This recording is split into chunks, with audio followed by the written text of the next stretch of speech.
Magandang araw sa inyo mga kadayon. Dito may gagawin naman tayo.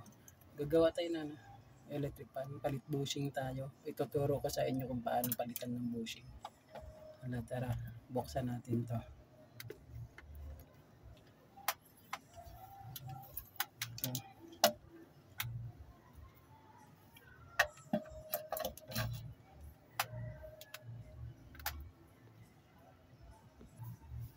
Pag nabuksan nyo itong apat na tornilyo dito, may nakita kayong dito, lock. Bilog kasi yung lock natin. Bilog siya. Kakalasin nyo rin yan. Kalasin nyo itong lock. Gamit lang kayo ng lungnos o kaya plies. Ito. Ipitin nyo lang. Dahan-dahan lang. Basta kaya mahila.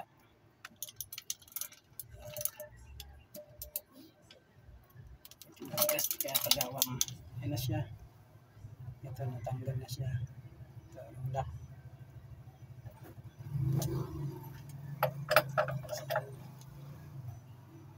Tapos dahan-dahan nyo buksan. Bubuksan na yan. Ayun pa na natanggal pa yung isang lock. Isa pa dito.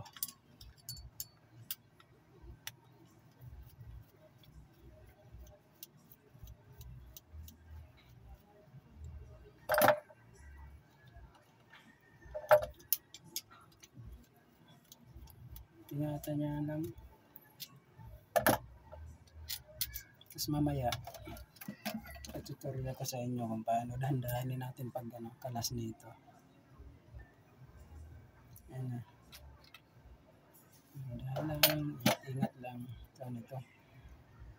Tapos kakalasin natin ito.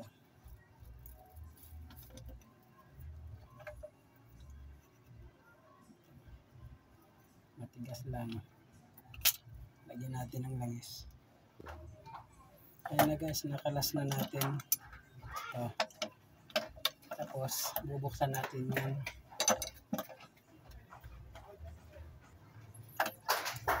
Ang pagbukas nyo nito, sungkit mo lagyan ng plies. Ito, gamit kayo ng plies. Sungkit nyo lang ganyan. Medyo may pwersa lang. Sungkitin nyo lang. Para makita.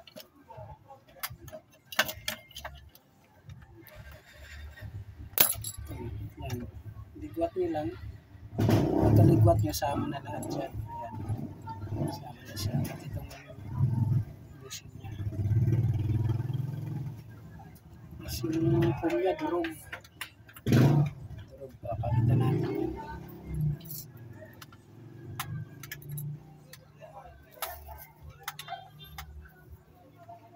Tanggalin natin yung foam.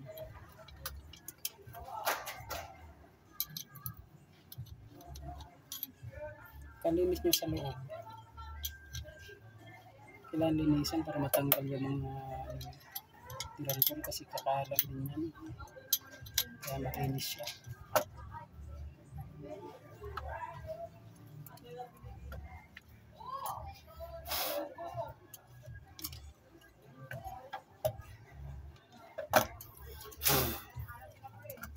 Ayan na, malinis na siya. Kuha tayo ngayon ng bagong bushing.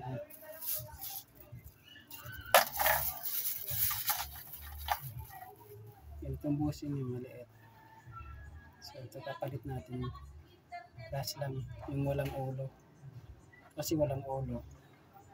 Ito palit natin. Patay dalawa. Kasi kakabit natin sa kabila yan. Marami tayong bushing. May nabili tayo nyo. Nabili natin sa Lazada. Maraming mabili sa Lazada ng bushing. Lahat ng klaseng bushing. May ulo din. Ito. May ulo siya. Electric fan din.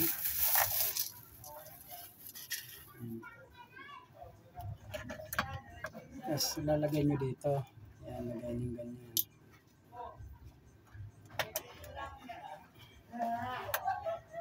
Saka nyo lagay yung kasi wala tayong foam na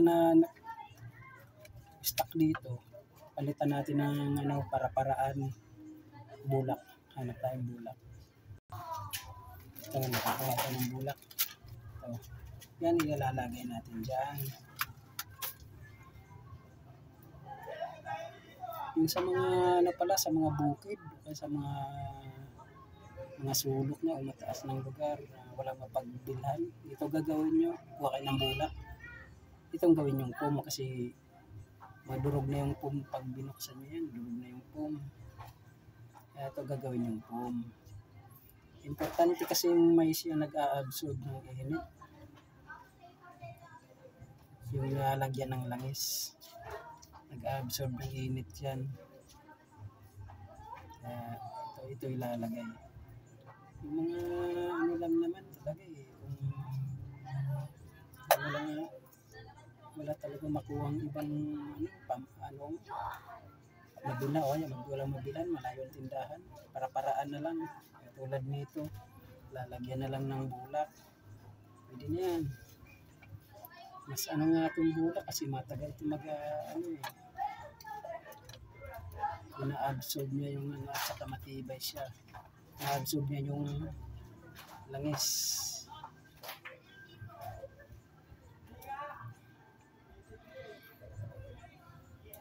Pagkatapos lagay yung bulak, ito yung pinaka-foam niya.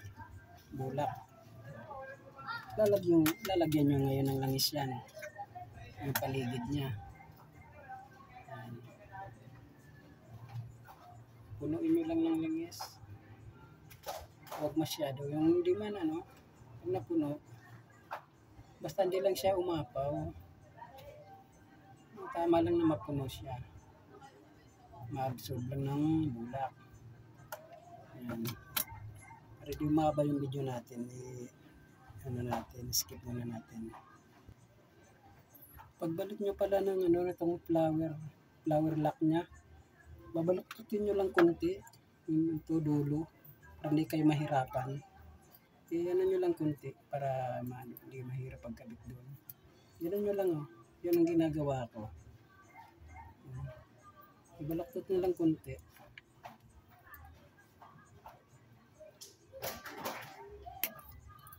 Bagay kanya-kanya naman pamamaraan yan eh. Paano maipasok po? Mahirap ito ipasok.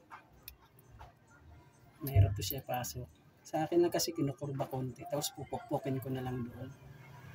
Ang ginagawa ko. Kasi ito yung pinakamahirap talaga ikabit. Itong flower lock na to. Lock. Mahirap. Mahirap. Para pag nagano na siya. Yan, madali na siyang yan. Sabay nyo pupukpukin. Tapos i-align nyo lang sa dati. Ganun ginagawa ko para magkasya siya agad daw.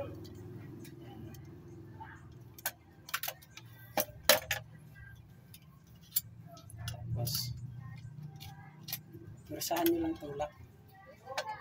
Paligid niya. Okay. Basta malak lang. Tapos pupukpukin nyo. Pupukpukin yung gilid. Para mabalik siya.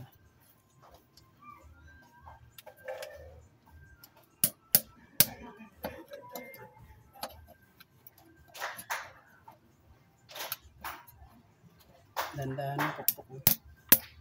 Babalik na yan. Yung pinakamahirap na talaga part. Yun sa electric pan.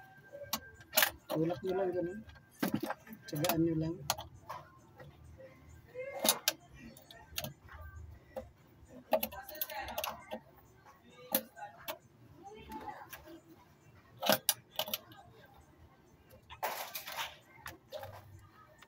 Gas talaga to.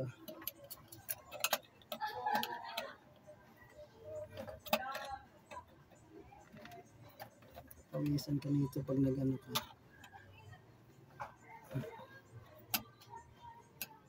Kaya binabaluktot ko muna konti para siya pumasok. Yan, tapos pupukpukin nyo dahan-dahan. Tumagpuha kayo ng pamukpok.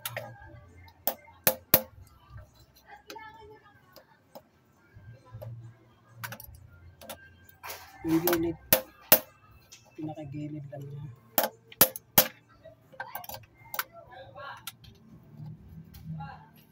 Yan, unti-unti na siyang pumasok.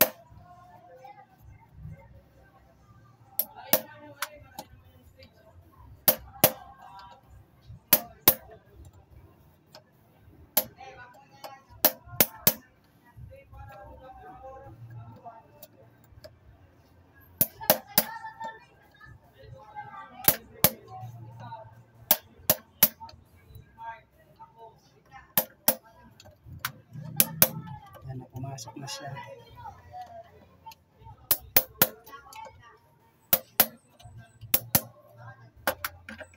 Balik nyo lang sa dati. Kailangan pantay nyo rin. Wala lang nagkakamera sa atin na ano. Ayan o. Pantay na siya. Ano lang yung ano natin. Make sure lang na mabalik nyo sa dati. Tulak nyo lang ganyan. Para mabalik siya sa dati.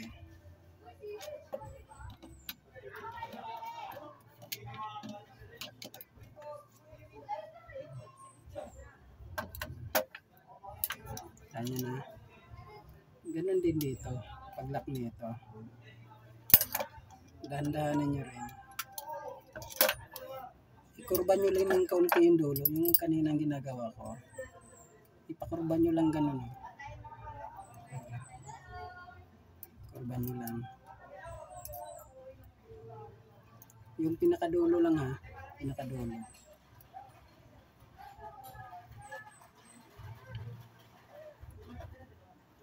Babalik naman sa dati ito pag ano na pinukpok mo na dahan-dahan. Huwag malakas. Yan para magkasya lang siya. Medyo maluwag na nga siya. Kaya madali mo na ipasok. Saka mo na pukpukin para maglalak na siya yung gilid. Yun yung paraan ko. Yan, pukpukin nyo sa ano. Yan. Para mabalik yung lock niya.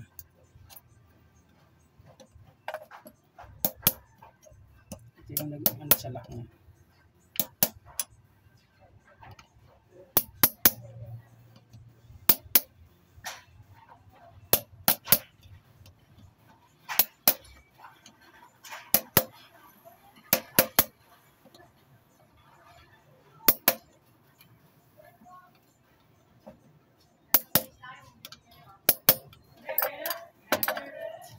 Ngayon na.